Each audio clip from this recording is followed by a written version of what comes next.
Los 11 pasos de la magia ingresaron como respuesta a una pregunta. La pregunta acerca de qué es lo que hizo que los grandes de la humanidad sean grandes. Cuando empecé a investigar, yo venía leyendo del tema desde mucho antes de proponerme una investigación seria, y la premisa de base de la que partí es una pregunta un tanto osada, pero que entendía que era la única que le daba, a mi concepción al menos, sentido a lo que nos habían dejado las Biblias, los mitos, los grandes relatos epopélicos, heroicos de la historia de la humanidad. Y esto es la pregunta acerca de ¿para qué nos sirve a los humanos que nos den modelos divinos? No nos sirve.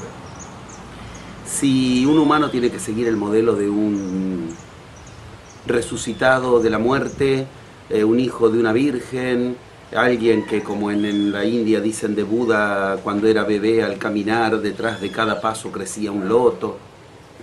Si yo como humano tengo que seguir esos modelos, no me sirve, no puedo. Y mi hipótesis era que si ellos efectivamente habían logrado tal grado de evolución, una de dos: o era una leyenda que no nos servía, ese grado de evolución que trascendía lo humano, o habían encontrado un camino. Y mi pregunta era, ¿cuál es ese camino por el que encontraron esa divinidad? Estudié muchos años, 14 años seguidos, todos los días, 14 horas por día, todos los días, 14 horas por día, durante 14 años, los textos sagrados, las Biblias, al mismo tiempo que hacía mi formación académica, como psicoanalista. Y osé poner a Cristo en el diván de analista, a Buda en el diván de analista, a Lao Tse en el diván de analista, y preguntarle, decime tu secreto, no puede ser que hayas nacido iluminado. Si alcanzaste la iluminación, ¿cuál fue el camino? Bueno, ahí empieza una investigación que entonces sí, ya lo era, ya empezó a hacer investigación. Primero, por tanta lectura, empecé, como me enseñaba el psicoanálisis, con mis herramientas. Ver si había algo idéntico entre todos ellos, que parecían de tan diferentes épocas y de tan diferentes culturas. Esa es una herramienta analítica que sirve en la vida cotidiana, tanto hoy como 6.000 años atrás. Ver lo idéntico en lo diferente. Y para mi sorpresa, sí, efectivamente, comenzó a surgir una pauta, una pista, un rastro. Habían cosas en común entre todas las grandes culturas iniciáticas de la humanidad y sus patognomínicos, sus grandes representantes. De ahí, de ese origen, surge, primero, descubrir 4 fases en común entre todos ellos. Todos habían tenido un camino de 4 fases, con diferentes nombres. Camino en los chamánicos se llamaban del norte, del este, del sur y del oeste. Camino de 4 etapas en la alquimia. Camino de 4 momentos diferentes que en todos lados se ubicaban bajo una misma premisa. Yo la situé con un nombre que para Occidente nos resulta más simple, que son 3 caminos, y el cuádruple, la unión de esos 3 caminos es el cuarto. Es un camino que se une en una integración. Cuando se habla de Hermes Trismegisto, se está hablando de Hermes 3 veces grande, 3 veces iniciado. ¿Cuáles son las 3 iniciaciones? Guerrero, mercader, sacerdote, y la unión de esos 3 que forma ese cuádruple camino, del que habla Gurdjieff también, mago. Guerrero, mercader, sacerdote y mago yo lo encontraba, por ejemplo, codificado en los textos tanto canónicos de Cristo como los apócrifos.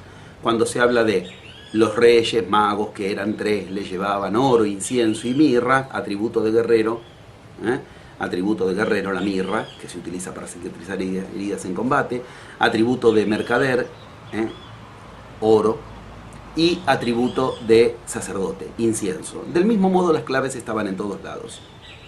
Empezaba a descubrir que todos seguían un camino de 4 fases, y la segunda etapa fue descubrir que esas 4 fases se desarrollan en 11 pasos. Y esos 11 pasos sirven tanto para los sumerios, como para los hebreos, como para la alquimia, como para el zen, como para el taoísmo, como para nosotros. 11 pasos, ¿para qué? Para contactar con nuestra divinidad. ¿Cuál es como occidentales tenemos que preguntárnoslo, ¿Cuál es la prueba de esa divinidad?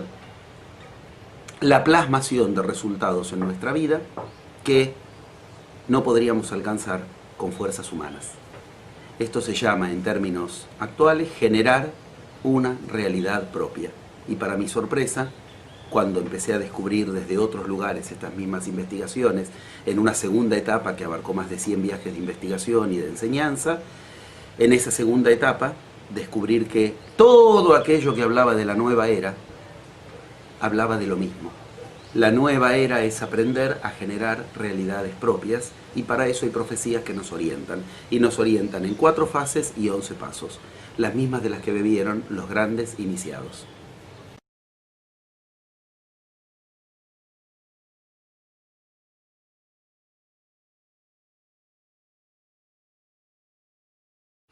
Los 11 pasos de la magia son 11 pasos codificados de diferentes maneras en todas las culturas que se dedicaron a lo que hoy llamamos iniciación. Tal vez el modo más conocido en Occidente es el que se llama los 11 sefirot del árbol de la Cábala, del árbol de la vida, las 11 séfiras, las 11 códigos, las 11 cifras. Otras culturas llegaron a 7 pasos y no a 11 por un motivo muy claro. Por ejemplo, las supuestas 7 profecías mayas de las que se habla, que no son en realidad 7 profecías, pero sí son 7 pasos. Del mismo modo los pasos de los Hopi, que son 7. ¿Por qué en algunas culturas son 7 y en otras 11? Porque hay culturas que tenían educación iniciática, entonces no necesitaban 11 pasos. Nosotros no tenemos educación iniciática, nos educan universitariamente, entonces necesitamos algunos pasitos extras. Por eso es que yo preferí ubicar el mapa en 11 pasos, que es como podemos garantizarnos que funcione, y no dependiendo de potenciales previos o cuestiones así como funcionaría con 7 pasos. Todo empieza en una cuestión que es nuestro máximo íntimo enemigo. Nuestro íntimo enemigo es nuestra mente, y ahí empieza el paso 1. El paso 1 es descubrir algo de lo que todas las iniciaciones nos advierten. Dentro de nuestra mente, lo que hay no somos nosotros. Y eso que hay dentro de nuestra mente, que no somos nosotros, es algo de lo cual tenemos que aprender a vaciarnos para que se rompa la frontera entre nosotros y lo que no es nuestro. Es el concepto más complicado de todos. Descubrir que dentro nuestro lo que hay no es nuestro es el problema, y después va a ser la solución. Cuando queramos un estado de unificación, donde entonces ya no hay sentido de diferencia entre lo nuestro y lo no nuestro. Para decirlo en términos bien simples en Occidente, esto se llama, dentro de nuestra mente hay un caos. ¿Qué significa caos? Algo que no está ordenado. ¿Que no está ordenado por quién? Por nosotros. Descubrir que en nuestra mente hay un caos es la primera experiencia de todo viaje chamánico, de todo viaje iniciático, de todo viaje de magia. Es muy fácil descubrirlo, aunque parezca que es una experiencia lejana, es la más cercana de todos los días. Los chamanes, por ejemplo, me propiciaban un ejercicio mínimamente relámpago, como dicen en el Zen. Tú eres el dueño de tus ideas, como todo occidental, yo creo que sí. Tú eres el que manejas tu mente, sí. Bueno, deja de pensar ya mismo. Si uno propone esto a cualquiera, se da cuenta de inmediato de lo que acabo de ubicar. En nuestra mente hay un caos y no somos nosotros quienes dirigimos nuestra mente. En el Zen es famoso que, por ejemplo, se necesitan 12 años de entrenamiento duro para lograr un minuto, lograr un minuto que la mente quede a nuestro servicio. 12 años de entrenamiento para un minuto. Digamos, no es negocio. La idea de que durante 12 años tengo que entrenarme para llegar a un minuto, ordenar mi mente, nos marca lo que es el combate en juego. Pero esta es una muestra clara. Si uno quiere decidir, los chamanes me hacían una prueba maravillosa al respecto. Me decían, tú quieres lograr tal resultado por el que vienes acá, a este viaje, a esta cultura. Bueno, lo vas a lograr. ¿Cuándo? Cada vez que logres pensar en tu resultado, cuando el sol se descorra detrás de las nubes, siempre y cuando no pienses en un cocodrilo. Chau, nunca más lo logras. ¿Qué quiere decir eso? Uno no puede ordenar. Cada vez que te acuerdas del sol saliendo detrás de una nube, hay mi resultado, pero no tengo que pensar en ya está, lo pensé. Estas son muestras muy directas, insights, esto que se llaman satoris, mínimos en el Zen, esas experiencias directas que te ponen en contacto con lo lejos que estás de tu mente y de que sea tuya. El caos de la idea es inabarcable desde la idea. No se puede ordenar la mente desde la mente. Ahí estamos en el paso 1. Yo digo, quiero lograr algo en mi vida, y eso que quiero lograr tiene una dosis de mente caótica. ¿Por qué? Porque cuando al rato digo, quiero lograrlo, aunque yo no lo detecte, cambié lo que dije. Ahí empieza el paso 2. ¿Con qué ordeno el caos de la mente? Ordenar. Ordenar. ¿Qué significa ordenar? Lo que hago cuando llamo a un mozo en un restaurante, le digo lo que quiero. Si yo no pongo palabras, no puedo ordenar el caos de la mente. En todas las Biblias encontré eso. ¿Qué encontré? Este ridículo de que Dios habla. Una pregunta, si había en el inicio era el caos y no había más que Dios y lo único que había era tinieblas, ¿por qué Dios dice? Todas las Biblias, todas, indígenas, hebreas, egipcias, todas cuentan que Dios dice para lograr lo que quiere. Ese es el paso 2 de los 11 pasos. ¿Por qué Dios dice? Porque al decir me enteraré de algo gigante. No es fácil decir 2 veces lo mismo que quiero lograr. La gente cambia imperceptiblemente las frases.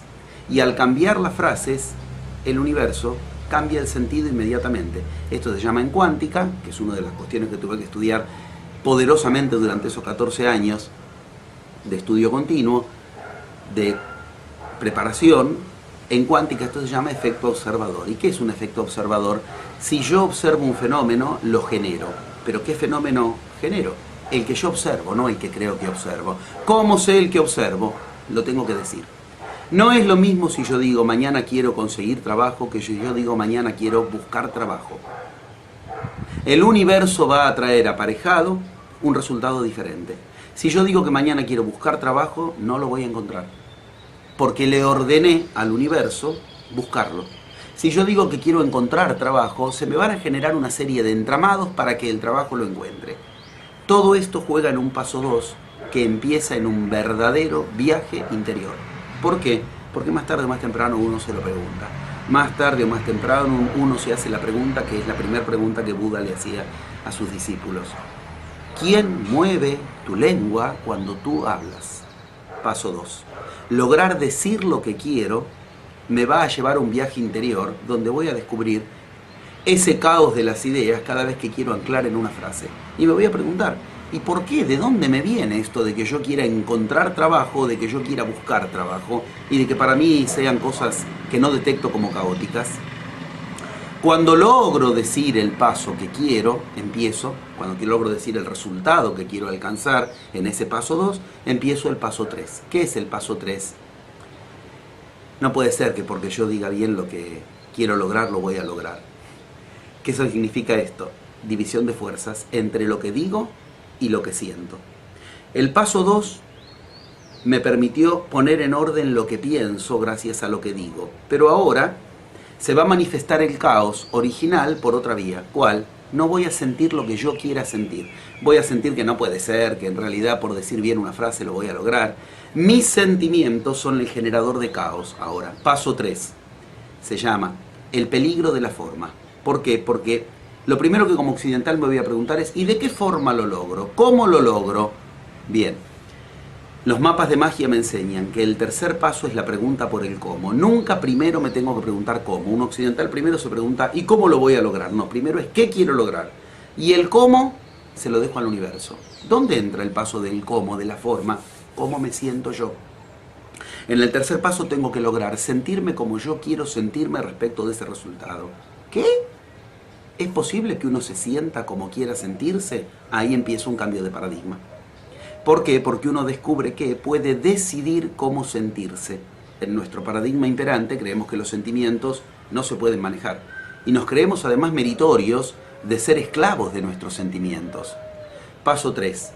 Ni puedo ignorar cómo me siento, porque si no me siento como yo quiero, mi universo no se mueve hacia donde yo quiero que se mueva. Esto se llama conmoverse. Mi universo se mueve con mi conmoción, si no, no se mueve. La raíz etimológica es la misma. Motriz y emotriz, emotivo, es la misma raíz. Cuando yo logré ordenar mis sentimientos, mi palabra y mi pensamiento, estoy en lo que se llama el manuscrito del Mar Muerto. Cristo en los 4 manuscritos del Mar Muerto se la pasa diciendo la misma frase. Esta es la misma clave que está en juego en los yamanes cuando enseñan ciertas claves, que son las mismas que Leonardo da Vinci cuando usa este gesto como gesto de iniciación. En este gesto está ubicando que hay 3 pasos hacia adentro antes de emprender viaje hacia afuera. Primer paso entonces, orden donde había caos en la idea. Segundo paso hacia adentro, palabra para ordenar ese caos. Tercer paso, sentimiento. Recién ahora miro hacia afuera. En Occidente empezamos desde afuera. Cuarto paso, el universo me dará una señal. Tengo que aprender a decodificar el universo en señales. Las señales me dicen si efectivamente yo ordené mi mundo interior o me estoy engañando. Si la señal es positiva o no, tengo que entonces ver otra vez mis primeros pasos o no. Entro al quinto paso, que es el último en el cual puedo manejar yo las cosas. Se llama el gran examen. Es un gran momento de peligro porque si me engañé y en mi interior no ordené mi universo, afuera ya no lo voy a poder frenar.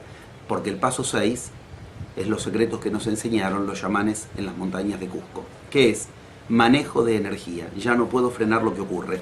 La energía empezará a amplificar lo que yo haya metido con mi palabra, con mi idea y con mi sentimiento. Empiezo a aprender a manejar la energía. En Occidente ni sabemos que la energía hay que manejarla. Si yo le pregunto a un occidental, ¿qué estás haciendo para lograr lo que querés? Ni se le ocurre plantear que lo que estoy haciendo es, una de las cosas que tengo que hacer es energetizar lo que quiero. Ni entra ese verbo en nuestros paradigmas.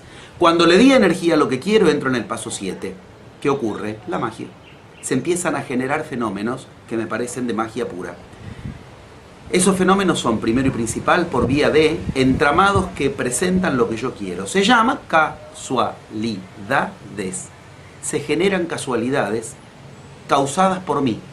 Y uno dice, si las causé yo, no son casualidades, son causalidades. Error. Yo causé que se genere la casualidad para lo que yo quiero. Lo que nunca puedo es yo causar cómo va a generarse esa casualidad. Esto es muy importante. Yo genero que se genere la casualidad, pero no puedo generar cómo se va a presentar. ¿Esto qué hace? Burbuja pura. Esto me hace un estado burbujeante en la vida. Nunca sé a la vuelta de qué esquina va a estar la casualidad con el resultado que yo quiero. En el paso 7 además aprendo a entrar en mis sueños, porque aprendo a manejar con mi energía mi vida sin divisiones. De día y de noche dirigirme a lo mismo que quiero. Pasado el paso 7 bajo a la tierra otra vez. Ahora voy a tener que defender en la vida cotidiana lo que logré con mi energía, con mis sueños, con mis casualidades. Esto se llama negociación. Y se aprende por vías de lo que las escuelas antiguas hacían por vía de guerrero.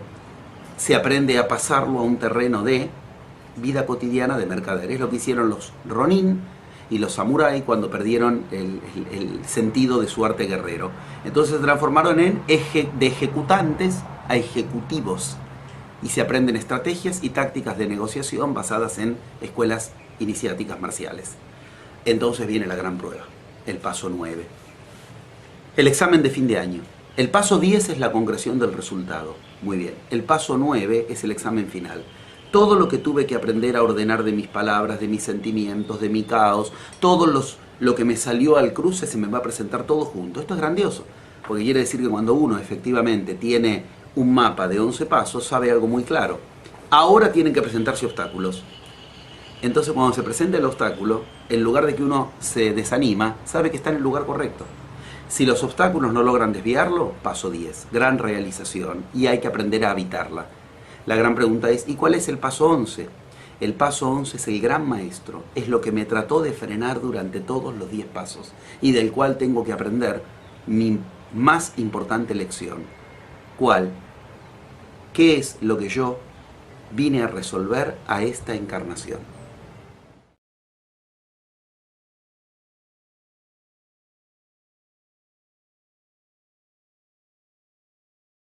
El 21 de diciembre de 2012 es un cierre y una apertura. Hay una puerta que se abre y no es una puerta astrológica simplemente, sino que es astronómica, es un hecho, un fenómeno real astronómico. El cambio de era no es confundible con la New Age. La New Age es una moda, tiene 20 años. La nueva era son 12.000 años de profecías. Hay alguna diferencia. ¿Qué produce el cambio del 21 de diciembre al 22 de diciembre? Es lo mismo que decir el cambio en calendario gregoriano de un 31 de diciembre a un 1 de enero. Termina una era de 25.920 años, y en esos 25.920 años, ¿qué sucede? Nuestro Sol, alrededor del cual gira nuestro planeta y nuestro sistema solar, también gira alrededor de otro Sol. Esto es lo que nos enseñan desde 12.000 años atrás, por ejemplo, culturas como las sumerias, inclusive, según los mayas, que empiezan según ellos en el 3113 a.C., ya estaba codificado esto. O sea, hechos astronómicos de los que nosotros, nuestra NASA querida, se enteró hace menos de un siglo, ya estaban codificados. Nuestro Sol y nuestro sistema solar giran alrededor de otro Sol. E igual que ocurre con la Tierra cuando gira alrededor de nuestro Sol, hay un momento en el cual cada uno de nosotros tenemos directa llegada de la luz solar y hay un momento en el que estamos en sombras. Ok. Lo mismo pasa con todo nuestro sistema solar. Para decirlo bien fácil, después de 25.920 años de girar alrededor de ese Sol que es el centro de la galaxia, las Pléyades para nuestro sistema, con nuestra estrella central de las Pléyades, Alcione, Hunabku para los mayas, Horus para los egipcios, por primera vez vuelve al amanecer galáctico del que hablan los mayas. ¿Qué es el amanecer galáctico? Dejamos de estar en el cono de sombra en el que estamos desde hace la mitad de ese tiempo, 12.800 años, y empieza otra vez como si fuera el primer momento del amanecer de un día galáctico. ¿Qué produce esto? Una diferencia enorme que el ser humano ya está experimentando, aunque no lo sepa. Esta experiencia es uno de los elementos más difíciles de decodificar de las profecías, de las enseñanzas originales, y está en todo el planeta con signos que nos advierten a nosotros, o sea, a los que decidimos encarnarnos en este cambio de era. Son profecías pensadas para este cambio de era, con claves que son para ser leídas ahora, o sea, son mapas y son manuales que nos dejaron para avisarnos en qué consiste este cambio de era. ¿Por qué? Porque no es fácil lograrlo. Para entender por qué hay tantas advertencias, tanto mapa, tanto manual, que nos dice, cuidado, no es fácil lo que van a tener que atravesar y es mucho más probable que no lo logren a que sí lo logren, hay que entender en qué consiste ese amanecer galáctico. Del Sol va a venir un elemento que siempre está presente, pero que por estar por primera vez en tanto tiempo directamente de cara al centro del Sol, no hablamos de nuestro Sol. Nuestro Sol para los mayas es Kinich Ahau. Estamos hablando del centro de la galaxia que se llama Hunabku. Los mayas dicen claramente, Hunabku le va a despertar a Kinich Ahau, que le va a revelar cosas que hasta ahora no le había revelado. Y Kinich Ahau a nosotros nos va a dar su poder. En términos astronómicos esto es, nuestro Sol se va a activar porque se va a recargar con el centro de la galaxia. ¿Y eso qué produce? Produce que nos invada un elemento central, clave del universo. Ese elemento se llama en nuestra concepción científica plasma. Y el plasma es lo que en las diferentes culturas iniciáticas se trataba de nombrar como prana, ki, kausai, esos elementos que muy pocos maestros podían contactar y quienes los contactaban generaban realidad propia. Generaban lo que querían generar. Pues bien, en la nueva era, desde el 22 de diciembre del 2012, a las 11:11 de la mañana de cada pueblo, empieza a llegar más plasma. Quiere decir, no vamos a poder esquivar lo que antes había que ir a buscar allá arriba en las montañas, en ceremonias esotéricas, y acá empieza el gran tema. ¿El plasma qué es? El elemento plasma es el elemento cero del universo. Mal llamado el cuarto estado de la materia, no es cuarto, es cero. Es antes de los otros tres estados. Sólido, líquido y gaseoso. Y antes, plasma. Quiere decir que el plasma es el elemento generador de lo sólido, de lo líquido y lo gaseoso. Quiere decir que el plasma es el elemento generador de la realidad. El humano va a estar impregnándose de plasma en cada minuto, cada vez más, cada vez más, cada vez más. Eso significa va a tener un poder creador superior en cada minuto. Y tener un poder creador superior en cada minuto tiene un serio problema, que es todo depende de lo que aprendamos a crear. Acá empiezan las profecías a advertirnos. Estamos bajo 4 paradigmas que nos enseñan a crear para destruir. No sabemos crear sin destruir. Queremos crear en nombre de la ciencia y destruimos bosques enteros, mandamos chatarra espacial, contaminamos todo. El humano tiene que aprender un paradigma en el cual aprenda a crear con el plasma. Ese paradigma se llama la magia. Eso es el cambio de era. ¿Cómo cambia la era? Acá empieza la gran diferencia. Este cambio de era ocurre por un hecho astronómico en el que cada uno va a tener más plasma. Pues bien, ¿cómo vamos a, si tenemos que visualizar la nueva era 10 años después? Es la que cada uno haya logrado realizar. No nos van a venir a tocar el hombro, cambió la era, humanos, ahora entramos en una nueva era. Es exactamente al revés. El humano va a tener que lograr por primera vez en su historia cambiar de era. O sea, el cambio de era es individual. Y hay que lograr, con un cambio de era individual, bajo ecuaciones muy concretas que podemos hablar y que podemos especificar perfectamente, porque hasta matemáticamente está estudiado, cuándo se logra el cambio de era basado en cambios de era individuales. Yo tengo que lograr cambiar mi era. ¿Y qué es cambiar mi era? Lograr generar mi propia realidad. Para eso el universo me va a invadir de plasma. Las plantas se van a llenar de plasma y yo me voy a comer las plantas que van a tener más plasma. Mi energía va a tener más plasma. Los animales van a tener más plasma. Seremos cada vez más cercanos a dioses generadores de realidad. Ahí viene el gran problema. ¿Bajo qué paradigmas aprendemos a generar realidad? Paradigmas como los actuales, que nos enseñan a destruir en nombre de la construcción, tendremos entonces más destrucción. Aprender a generar realidad individual sin depender de lo externo, y eso es magia, eso es la nueva era.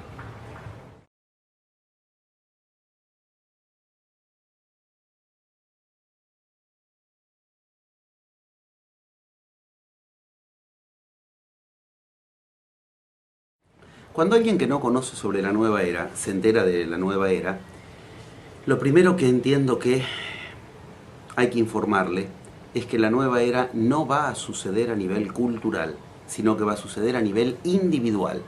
Y que la manera más simple de comprender la nueva era es, se incrementará el agente creativo de cada ser humano. ¿Qué significa esto? Bien concretamente, tendremos más poder para crear.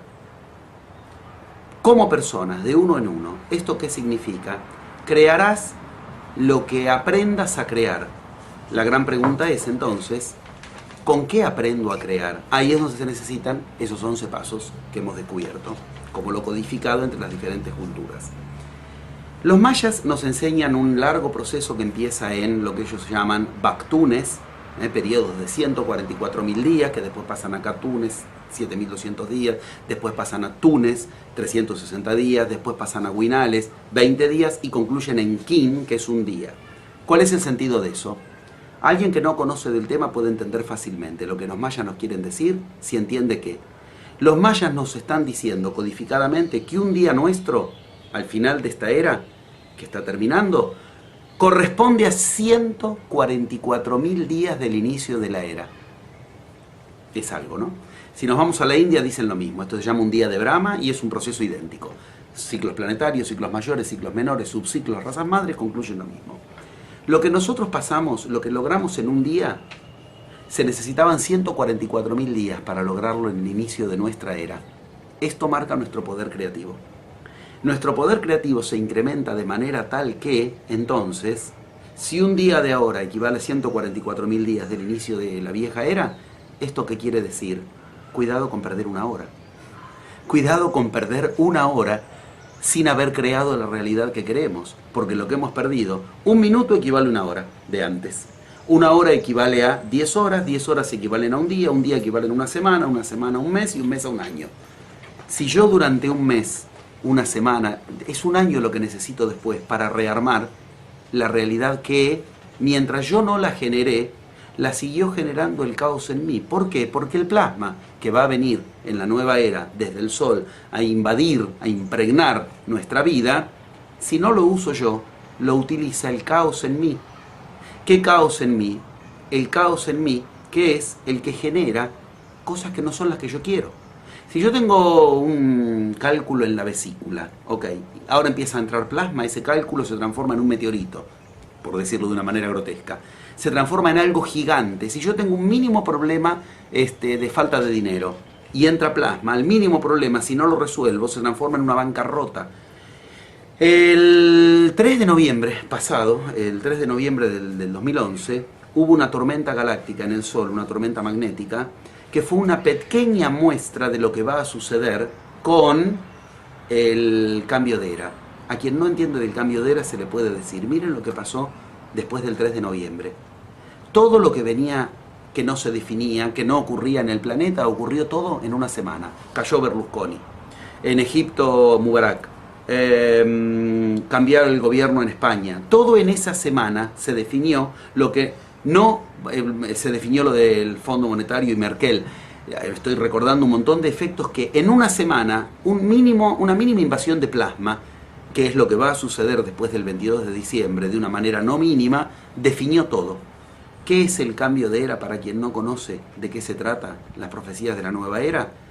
La certeza de que el humano empezará a recordar aquello que todas las Biblias nos dicen que es para lo que nacimos, para recordar que somos dioses y lo hemos olvidado. ¿Qué es un dios?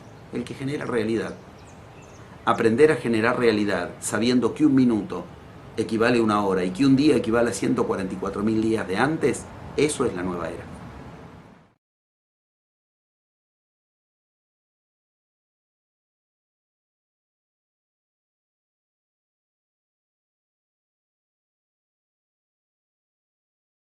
Es muy importante entender que, lamentablemente, las iglesias han transformado un concepto del que los iniciados hablan en un sentido y en un estado, en otro sentido y en otro estado completamente, no solo diferente, sino opuesto. Ese concepto es el concepto de amor. El amor, como lo entendemos hoy, iglesias mediante, todas las iglesias, no tiene nada que ver con lo que aquellos en los que dicen fundarse esas iglesias hablaban de amor. Amor es un concepto que hoy lo tenemos como un verbo, el verbo amar, y que es un verbo que tiene que ver con algo que sucede entre personas prioritariamente. Tal ama a tal o tal ama en todo caso a tal cuestión. En la iniciación se aprende que el mismo origen etimológico de la palabra amor es el que nos puede permitir cambiar el concepto de amor, de algo que las iglesias inventaron para mantenernos dentro de sus poderes, a algo que nos da poder propio. El amor no es algo que se siente por los demás. La palabra amor no significa eso. La palabra amor viene del concepto griego amorrosh. Ese es el origen verdadero de la palabra amor. Y amorrosh significa sin morrosh, sin pasión, todo lo contrario de lo que hoy creemos, que es apasionarse por otro. Ese morrosh es la misma etimología que después pasa a ser morbidez, enfermedad, muerte. Amor significa sin muerte, sin morbidez, sin apasionarse, todo lo contrario de lo que hoy creemos. ¿Por qué? Porque para los griegos las pasiones eran tres: odio, ignorancia y dependencia. Amorrosh, amor significa no dar lugar a la dependencia, no dar lugar a la ignorancia y no dar lugar al odio. No dar lugar a esas tres cuestiones para entonces, efectivamente, generarnos el amorrosh, el no ser esclavos de pasiones. Se necesita, y esto se aprende en el paso 3 de los 11 pasos de la magia.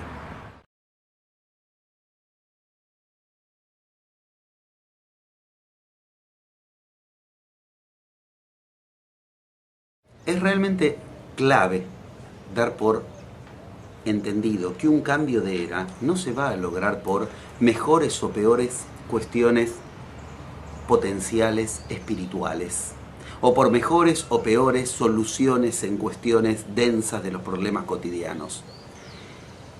El cambio de era, en todas las profecías de todas las culturas, está signado bajo una misma cuestión, que por ejemplo en nuestra cultura está en el Apocalipsis de la Biblia, cuando habla de los 4 jinetes del Apocalipsis. Y los 4 jinetes del Apocalipsis están signados bajo descripciones que en el mismo Apocalipsis, capítulo 6, versículo 6, están ubicados, solo que nadie los lee. Los 4 jinetes del Apocalipsis son ciencia, religión, economía y política. La Biblia dice con claridad, son jinetes del Apocalipsis. Lo mismo dice la roca Hopi de los indígenas, lo mismo dicen las 4 fases de la alquimia, todas las culturas dicen. Para cambiar de era se necesita cambiar de estar apoyados en esos 4 paradigmas a otro paradigma. Y la gran pregunta es, si yo no tengo que tomar como qué es un paradigma es lo que me dicta qué es realidad y qué no. Si yo no tengo que tomar esos 4 paradigmas, los tengo que usar, los tengo que aceptar, que aprovechar, pero no permitir que me digan qué es realidad y qué no. ¿Cuál es entonces el paradigma con el cual armar una realidad que no dependa de política, religión, ciencia y economía? Acá empieza el punto central. La pregunta que cuando se investiga, más tarde o más temprano, queda como la clave de todo. Para entender el nuevo paradigma hay que entender por qué fracasan los 4 paradigmas como están fracasando. Cuando más se acerca el cambio de era, la economía es un desastre, las políticas con movimientos indignados en todo el mundo, la ciencia demostrando sus pies de barro con investigaciones absolutamente corruptas, la religión ni hablemos cómo están las iglesias. ¿Qué tienen en común los 4 paradigmas imperantes? ¿Por qué tienen que fracasar? Porque los 4 no respetan un mismo elemento, la palabra. No hay cambio de era si no aprendemos que nuestra realidad se apoya en la palabra.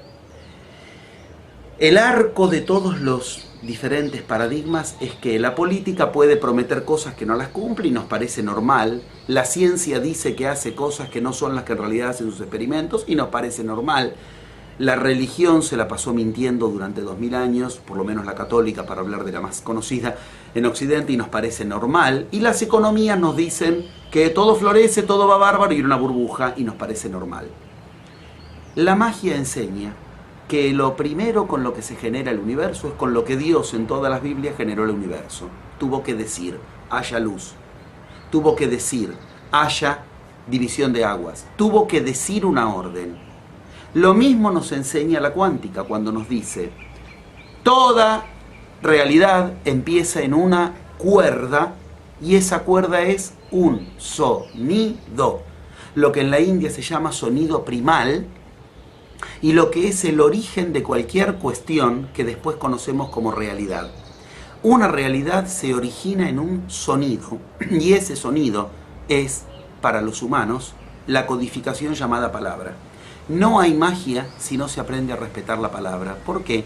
Porque la misma magia significa, en su patognomínico fundamental, como lo conocemos en Occidente, en su contraseña, abracadabra, el patognomínico fundamental de la magia, a cualquiera que le preguntas, ¿conoces alguna palabra de magia? Más o menos abracadabra la conoce todo el mundo. Abracadabra significa averaj-dabar. ¿Y qué es averaj-dabar? Yo creo la realidad como hablo. Según la palabra genero realidad. Eso es magia.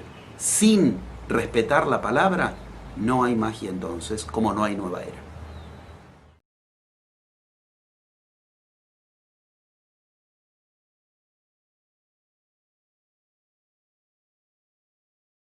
Una de las cuestiones que a mí más me revolucionó mi investigación cuando empecé en la etapa de viajes, ir a las culturas originarias, a buscar a los maestros de la sabiduría, a veces yo ni sabía si existían, hasta que desemboqué en los últimos sacerdotes puros de la raza inca, que estuvieron 500 años sin que el hombre blanco los pueda encontrar, conquistar, nada. Durante 500 años ellos dijeron, no nos van a encontrar, y no los encontraron, hasta que sus profecías les dijeron, es momento de darse a conocer.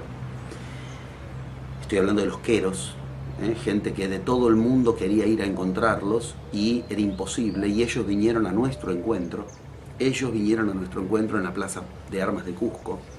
Una de las cosas centrales que aprendí con ellos, como exponente más elevado, es que no importa cuánto alguien sabe de magia, de espiritualismo, importa una cosa sola: mírales la realidad. Me decían, saber sabe todo el mundo, saber es fácil, lo difícil es generar realidad propia. Yo debo decirlo de manera completamente abierta porque es una de las cuestiones en las que para mí más se basa la confiabilidad en una enseñanza. Yo muestro todo lo que en mi vida hago en todos los órdenes.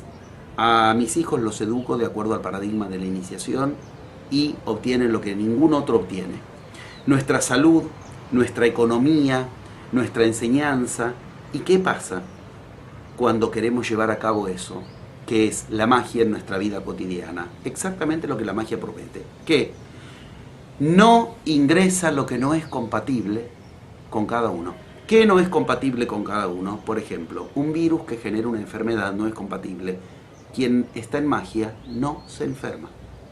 No se enferma, y la muestra es, voy por el mundo enseñando y me encuentro gente que de la escuela, de la enseñanza, están en Europa, después voy a México a enseñar, me los encuentro en México, gente de distintas edades, de distintas clases sociales. ¿Qué significa esto? Generan realidad propia, no se enferman, en un momento de crisis mundial como el que estamos viviendo, cuentan con tiempo y con dinero para andar por el mundo. ¿Cómo se forma la realidad cotidiana desde la magia? Precisamente impidiendo que ingrese lo incompatible, porque te diriges con 11 pasos a lo compatible, sin, y acá está la clave, sin dividir la realidad por áreas. No te puede ir bien en un área y mal en otra área, porque los mismos 11 pasos, las mismas 11 leyes generan toda la realidad. A nosotros nos han enseñado como occidentales que bueno, me va bien en el juego, mal en el amor, bien en el dinero, mal en los afectos. Eso es un autoengaño en el que en un área me está yendo bien, en otra me está yendo mal. Eso hace que explote y después me vaya mal en la otra área. ¿Por qué? Porque las mismas cuestiones con las que se genera un área, se generan las demás.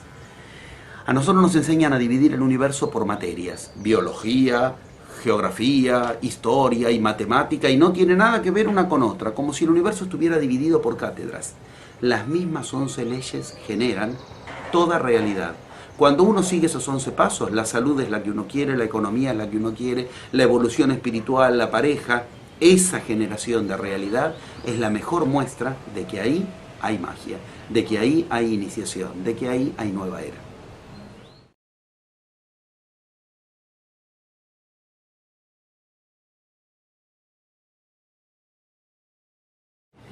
El cambio de era está regido por una ecuación matemática, se llama la masa crítica, está estudiada por la Universidad de Harvard. Hagelin fue el estadista y físico, si no recuerdo mal, es su título, que lo estudió. El tema de la masa crítica es central para esto. ¿Por qué? Porque el cambio de era es individual, pero para que tengamos pronósticos de que la humanidad pueda cambiar de era en las mejores condiciones posibles y sin tanta necesidad de desastres que nos llamen la atención sobre los 4 paradigmas imperantes como lugar de problema, tal cual nos advierten todas las iniciaciones, es lo siguiente. Necesitamos concretamente que la raíz cuadrada del 1% del total cambie de era para que el total cambie de era. ¿Esto qué significa? Supongamos que estamos en un estadio de fútbol y de pronto se resquebrajan las paredes y hay multitudes en las tribunas. Bueno, ¿de qué depende que la totalidad salga ordenada o en caos? De lo que hace la raíz cuadrada del 1%. Cuando se llegó a ese número, raíz cuadrada del 1%, si ese número entró en caos, todos los demás entran en caos. Si ese número se mantiene en orden, todos los demás salen en orden. Esto pasa con la humanidad. Se necesita que una porción de la humanidad, raíz cuadrada del 1% de la humanidad, le muestre a la humanidad vivir desde un paradigma diferente que no es desde los 4 paradigmas imperantes. Esto se llama raíz cuadrada del 1% de la humanidad, mostrándole a la humanidad que se puede generar realidad propia. ¿Cuánto es la humanidad? 7.000 millones de personas. 7 por 10 a la novena. 7 con 9 ceros más. El 1% de esos, 70 millones. Raíz cuadrada de 70 millones, 8.600 personas, en números redondos. Se necesitan 8.600 personas que le demuestren, y acá me comprometo, que les demostremos a la humanidad que se puede tener una economía propia, una salud propia, un estado evolutivo espiritual propio, sin depender de política, religión, economía y ciencia, para que entonces la humanidad vea ese faro y sepa a dónde dirigirse. La buena noticia es que depende de ese número nada más. La mala noticia es que estamos lejísimos. No hay 9.000 personas que le estén mostrando a la humanidad que se puede generar realidad propia.